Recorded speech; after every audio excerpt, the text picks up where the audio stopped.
el tema de la guerra, pero hablando de temas internacionales, Gonzalo, esta semana lo pensé porque vi que hay elecciones municipales este domingo en su país y pues ahí siempre se da esta pugna entre participar o no participar, si confiar en el sistema electoral o no, si insistir nuevamente o no a través de una ruta democrática. ¿Cómo está la situación en este sentido ahí en su país?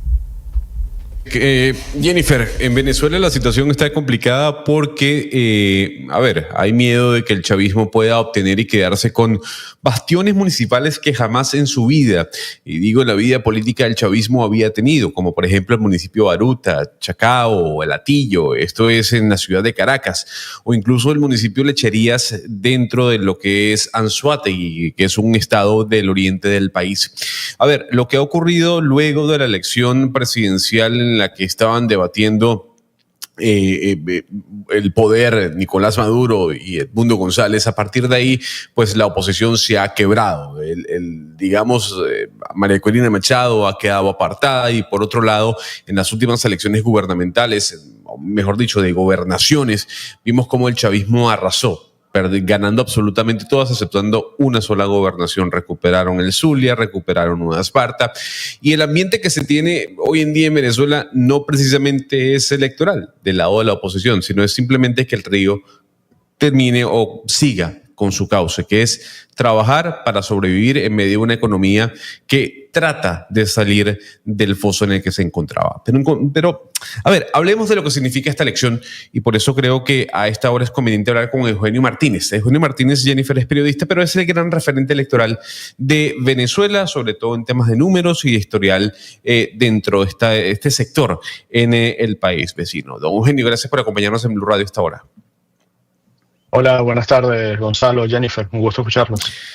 Eugenio, es probable, y usted lo ve así, que el próximo domingo, por primera vez en la historia, de manera tácita, más allá de que digan de que hay opositores vendidos al gobierno, pero ya de manera tácita, el PSUV pueda conquistar espacios que nunca había obtenido, electoralmente hablando? El próximo domingo se van a escoger 335 alcaldes y las cámaras municipales de esas 335 alcaldías. Si tomamos como referencia los resultados de la elección presidencial del año 2024, deberíamos decir que los candidatos únicos de oposición deberían estar ganando en 300 de las 335 alcaldías en función de la votación que obtuvo la oposición en esa votación. Sin embargo, un año después el panorama es totalmente diferente. Hace prácticamente 2 meses se realizaron las conjuntas parlamentarias y regionales. En esas elecciones participó solamente el 25% de los electores que estaban convocados o que pudiesen participar en la elección. Recordar que en Venezuela el voto no es obligatorio. Y en esas elecciones, si analizamos los resultados desde el punto de vista municipal, solamente en 11 municipios de los 335 que tiene el país, la oposición sacó más votos que Nicolás Maduro. En líneas generales, la perspectiva para este domingo es que el chavismo, el oficialismo en este caso, mantenga o logre el control, si no de los 335 municipios, de la amplia mayoría de los 335 municipios. Ahora bien, este no es un debate eminentemente numérico. Es una elección que va a tener una participación muy baja, en torno al 25%, según las últimas encuestas, salvo que el dato oficial de participación que anuncia el Consejo Nacional Electoral tenga algún tipo de manipulación, como ocurrió en las recientes elecciones parlamentarias. Pero estas son unas elecciones que en el corto mediano plazo tienen poca importancia para el devenir político y para el devenir de las comunidades en Venezuela. Me explico. Estas elecciones van a coincidir también con el uso de un nuevo proceso de votación de corte manual, en donde se ha dividido el país, no en municipios, sino en algo que se llaman circuitos comunales, que en buena medida van a representar la nueva forma de cómo Nicolás Maduro va a mantener el poder en el país. En el mediano plazo, alcaldías y gobernaciones van a ceder sus competencias a estas estructuras de comunas que se van a crear en los circuitos comunales, así que tiene muy poca importancia quién termine ganando una alcaldía, en la medida que en el corto o mediano plazo no va a tener prácticamente ningún tipo de competencia política ni competencia administrativa. Eugenio, y entonces ahí mi pregunta por la participación, porque usted dice realmente no va a tener importancia, se está manejando esto para que se ceda la competencia más allá a nivel nacional, para que el señor Nicolás Maduro pueda seguir manteniendo el control. La pregunta es, entonces, ¿la gente para qué participa? Es decir, esta pugna que hay constante en cada elección en Venezuela se mantienen, porque unos dicen, ¿para qué participo si realmente mi voto no va a contar o si se hace fraude en las elecciones como se vio con Edmundo González? Es decir, ¿cuál es la sensación del venezolano de a pie en este momento con estas elecciones? Es que realmente no hay un debate sobre participar o no entre los ciudadanos, hay un debate entre participar o no entre los factores políticos que ven entre participar o dejarlo de hacerlo una estrategia diferente de cómo afrontar a Nicolás Maduro. Pero en líneas generales los ciudadanos, que son al final los que acuden a las urnas, en este momento no tienen disposición a participar, o la disposición a votar es prácticamente inexistente entre los sectores que se dicen opositores independientes, y solo quienes se identifican como oficialistas o se identifican con el gobierno de Nicolás Maduro están dispuestos a acudir a unas elecciones que, insisto, van a servir para escoger autoridades que en el mediano o largo plazo no van a tener ningún tipo de importancia en la administración de los municipios, porque se está avanzando en una estrategia que implica cambiar toda la distribución política territorial del país. Y el cambiar toda esa distribución política territorial del país persigue como fin último modificar todo el sistema electoral para la escogencia del jefe del Estado. Hoy en día en Venezuela, para escoger al presidente, más allá de la manipulación de resultados del año 2024, para escoger al presidente hay un voto directo, universal y secreto de todos los electores que están inscritos en el registro electoral. Avanzar en este proyecto de poder comunal, como se llama en Venezuela, y eliminar las competencias de estructuras de gobernaciones y alcaldías para sustituirlos por comunas, lo que persigue es que la designación del jefe del Estado no se haga por voto directo, universal y secreto, sino que se haga en elecciones de segundo grado. Me explico básicamente. Las comunidades escogen a su consejo comunal, los consejos comunales escogen parlamentos comunales, los parlamentos comunales escogen un parlamento nacional, y el parlamento nacional es el que termina seleccionando los integrantes de ese parlamento, son los que terminan seleccionando el jefe del Estado. Ese es el fin último de la reforma constitucional que debería discutirse el próximo año. Eugenio, estas elecciones se llevarán a cabo el domingo 27 de julio, es decir, un día antes de que se cumpla un año de las elecciones del 28 de julio que usted mencionaba, y elecciones donde vimos un aparato del régimen, todas las fuerzas de seguridad, con una represión absoluta, con desapariciones forzadas, y acaba de trinar hace una media hora el Comando con Venezuela, el comando de María Corina Machado, diciendo que está activada la puerta giratoria del régimen y que han aumentado las detenciones arbitrarias y desapariciones forzadas en Venezuela en las últimas horas. ¿Se viene una nueva ola de represión de cara a estos comicios del domingo? Bueno, creo que es importante señalar que en Venezuela la ley no establece el momento en que tienen que hacerse las elecciones. Por eso la elección presidencial de 2024 se hizo prácticamente 6 meses antes de la toma de posesión del cargo. En el caso de la elección de parlamento y de gobernadores que se hizo en mayo, la elección se hizo 6 meses antes del vencimiento del periodo para el que fueron electos anteriormente parlamentarios y gobernadores. No es el caso diferente de los alcaldes, se están escogiendo con prácticamente 5 meses de antelación. La selección del 27 de julio como fecha para hacer las elecciones municipales es para tener la excusa, por decirlo de alguna manera, de tener militarizado el país. Cuando hay elecciones en Venezuela, el país se militariza días antes y días después de la elección, se cierra la frontera terrestre y se restringe el espacio aéreo. Es evidente que si la oposición venezolana preparaba algún tipo de actividad de protesta en torno al aniversario del 28 de julio, la militarización del país va a frenar, va a dificultar, va a ser prácticamente imposible cualquier manifestación ciudadana en torno al reclamo de los resultados que se generaron, que se produjeron hace prácticamente un año. Adicional a eso, hay que decir que desde la elección presidencial del 28 de julio de 2024 se ha intensificado la presión, la detención a activistas políticos, periodistas, defensores de derechos humanos, y en las últimas semanas se ha empezado con un proceso de persecución, no a personas que están en la primera línea del debate público, por decirlo de alguna manera, sino a cualquier grupo de ciudadanos que pueda presentar datos en contra de la narrativa oficial.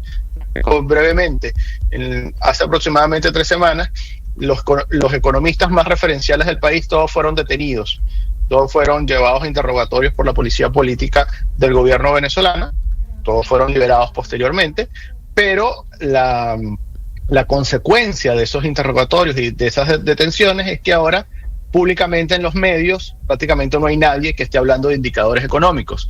La próxima fase de represión en Venezuela, si queremos verlo de esta manera, es tratar de acallar las voces críticas o las voces que vayan en contra de la narrativa oficial. Y ahorita la prioridad del gobierno venezolano es controlar la narrativa en torno al debate económico, en vistas de las dificultades que se afrontan en Venezuela en esta materia. Sí, señor Martínez, usted dice que en este caso esta decisión de los partidos políticos es más o menos un cambio de estrategia, pero ¿no se lee esto como desistir de esa búsqueda del retorno de la democracia? Y entiendo que ya son muchos años de mucha frustración en las que pues se terminan robando las elecciones. Entonces la estrategia va hacia este lado, pues ya no participar, pero muchas voces dicen, pues aquí lo que se necesita es un golpe de Estado. ¿Qué tan viable eso y qué tan grave puede ser? ¿Terminar en una guerra civil? Bueno, a ver, tenemos 2 tesis de cambio, tanto dentro de Venezuela como fuera de Venezuela.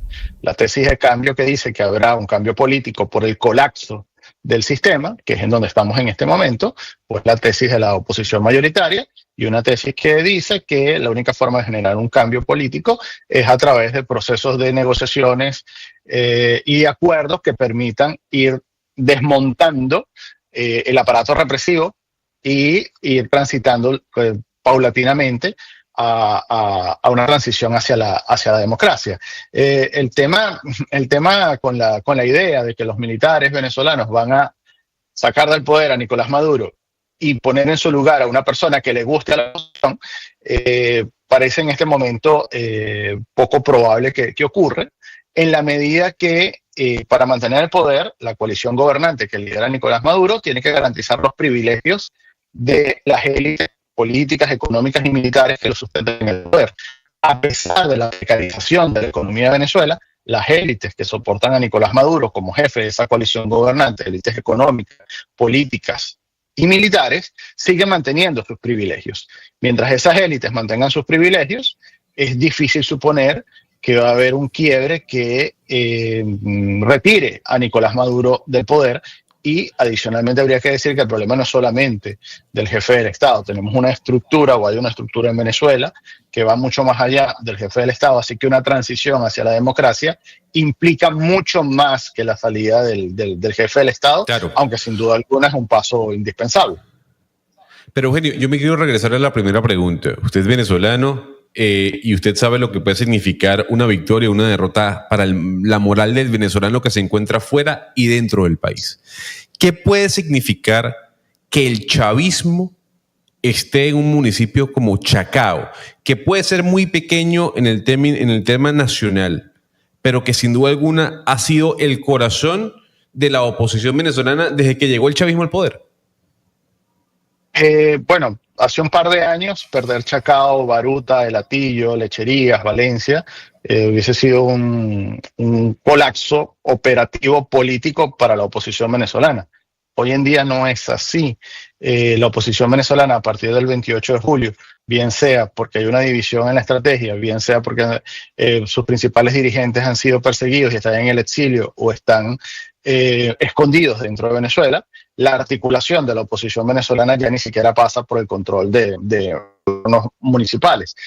Probablemente vamos a tener el 28 de julio el Consejo Nacional Electoral anunciando que los candidatos avalados por Nicolás Maduro ganaron en las 335 alcaldías del país, e insisto, eso no va a cambiar en nada la dinámica política del país y no va a cambiar en nada, de hecho, la articulación de la oposición, que en este momento, de la oposición venezolana, que en este momento necesita repensar cómo su estrategia de cambio, necesita repensar cómo su estrategia para enfrentar a Nicolás Maduro, e incluso necesita evaluar la estrategia, tanto nacional como internacional, en el caso de la reforma constitucional del próximo año. Yo creo que es importante recordar que tú puedes ser electo en Venezuela como alcalde o como gobernador, y eso no implica que tienes el poder de un alcalde o un gobernador que pudiese tener en otro país. En líneas generales tienes demasiadas alcabalas o demasiados funcionarios designados que comparten o que le quitan poderes a esas alcaldías y a esas gobernaciones, que hacen al día de hoy prácticamente como referencial simplemente ganar un cargo de elección popular. Bueno, pues es la situación electoral en Venezuela. Queríamos hablar con usted para que nos diera luces y realmente quedamos con un panorama más amplio de lo que va a pasar este fin de semana. Gracias, Eugenio Martínez, por estar con nosotros. Feliz día para usted. Feliz día, un gusto. Y Gonzalo, me quedo un poco triste. Sé que es la verdad y sé que lo tiene que decir claramente, pero me quedo triste por el tema de que no se va a contar el voto del ciudadano venezolano del común, sino que se está viendo desde la oposición si se participa o no, qué es lo que pasa en cada elección en Venezuela. Es decir, realmente no importa cómo vote, si participa el ciudadano, sino si va a participar o no la oposición para saber qué viene después políticamente en Venezuela. Le voy a ser sincero y se lo dije a Oscar Montes en su momento y se lo digo a usted en este instante. El venezolano ya está frustrado con su sistema electoral. El venezolano, luego de tantos años de lucha, ha dicho: yo necesito trabajar para sobrevivir y para comer. Y con Nicolás Maduro tengo que vivir. No solo nos robaron la elección presidencial, no solo perdimos todas las gobernaciones, seguramente vamos a perder la mayoría de alcaldías. Y vamos a tener que seguir viviendo con el régimen de Nicolás Maduro porque la Fuerza Armada Militar está con el gobierno. Entonces, hablar de un cambio, hablar de elecciones, hablar de la comunidad internacional, de lo que va a hacer María Corina Machado, pues es quedarnos simplemente en palabras. Lo más difícil, Gonzalo y oyentes, es que la Relatoría Especial para la Libertad de Expresión Relé de la Comisión Interamericana de Derechos Humanos ha advertido este año el riesgo que corren los periodistas. ¿Y por qué esto es tan importante? Porque a través del periodismo podemos saber medianamente lo que pasa en Venezuela. Pero la Relatoría ha dicho que está muy preocupada por las detenciones arbitrarias contra periodistas y trabajadores de la prensa desde las elecciones de julio de 2024. Desde hace un año están en una situación muy difícil. Al menos 12 comunicadores, 12 periodistas han sido sujetos de retenciones o han sido desaparecidos, y les voy a decir dos nombres, pues solamente recordar a Rory Branker, el editor de La Patilla, y también Gregorio Camero, que también estuvo detenido en agosto. Entonces, pues es muy grave la situación, pero cuando no tenemos cómo tener información, cuando carecemos de esa posibilidad de información de corresponsales, de enviados especiales y de la prensa local, pues es muy complicado.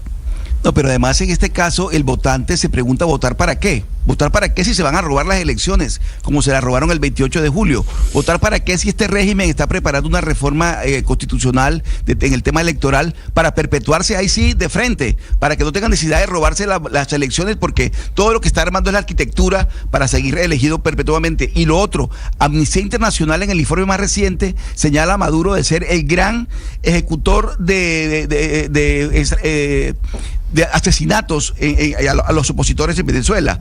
Es el gran la persona que el régimen venezolano desaparece a la oposición, tortura a la oposición. Todo eso lo dice Amnistía Internacional y a nadie le importa, porque el régimen venezolano parece que está blindado, entre otros países amigos como el colombiano. Además que utiliza mecanismos democráticos para seguir perpetuándose en el poder, y eso es muy difícil, algo que están utilizando ya otros países. 12 del día, ya venimos con las noticias del mediodía. Tiene un producto natural para...